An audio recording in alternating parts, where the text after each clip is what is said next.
દિવસે ઠંડીનું જોર વધી રહ્યું છે ત્યારે રાજ્યમાં ઠંડીનો પારો ગગડ્યો છે। રાજ્યમાં 10 ડિગ્રીથી 12 ડિગ્રીની આસપાસ લઘુત્તમ તાપમાન નોંધાયું હતું। નલિયામાં 7.5 ડિગ્રી લઘુત્તમ તાપમાન નોંધાયું હતું।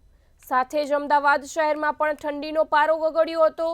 રાજ્યમાં વહેલી સવારે ગાંઠ ધુમ્મસની ચાદર છવાયેલી રહી છે, જ્યારે હવામાન વિભાગે આગામી 27-28 ડિસેમ્બરના રોજ રાજ્યના મોટાભાગના વિસ્તારોમાં કમોસમી વરસાદની આગાહી કરી છે।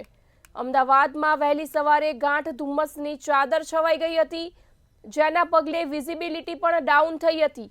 ત્યારે અમદાવાદનું વાતાવરણ હિલ સ્ટેશન જેવું બનતા લોકો આનંદ માણી રહ્યા હતા।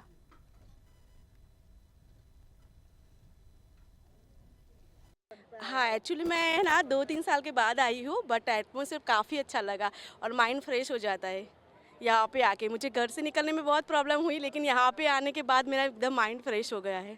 ठंडी लग रही है? हाँ, ठंडी तो है, काफ़ी है।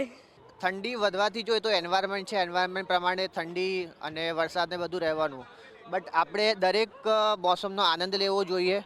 આપણે તો ગુજરાતમાં છીએ એટલે એટલી વધારે શરદી નથી, બટ કાશ્મીરમાં જઈએ તો ત્યાં તો શરદી બહુ ઘણી વધારે છે, તો એટલીસ્ટ આપણે અહીંયા આનંદ લેવો જોઈએ, દરેક મોસમનો આનંદ લેવો જોઈએ।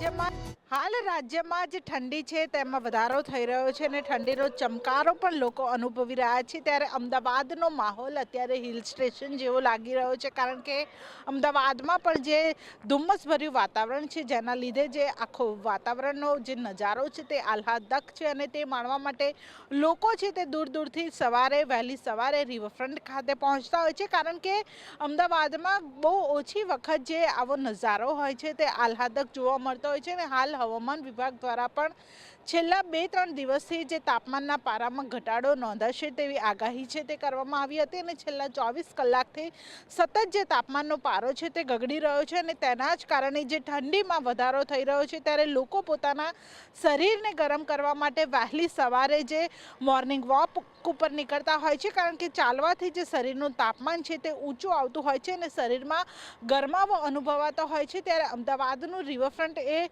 સૌથી બેસ્ટ જગ્યા છે અને તેના જ કારણે લોકો છે તે અહીંયા સવારે મોર્નિંગ વોક કરવા માટે નીકળતા હોય છે। ત્યારે અત્યારે જે અમદાવાદનો નજારો છે તે માઉન્ટ આબુ જેવો લાગી રહ્યો છે, કારણ કે જે હિલ સ્ટેશન ઉપર જેવું વાતાવરણ હોય છે તેવું અમદાવાદમાં જોવા મળી રહ્યું છે અને તેના જ કારણે લોકો છે તે વહેલી સવારે પણ જે મોજ મજા કરતા અહીંયા દેખાઈ રહ્યા છે અને હજુ પણ જે ઠંડીમાં વધારો થશે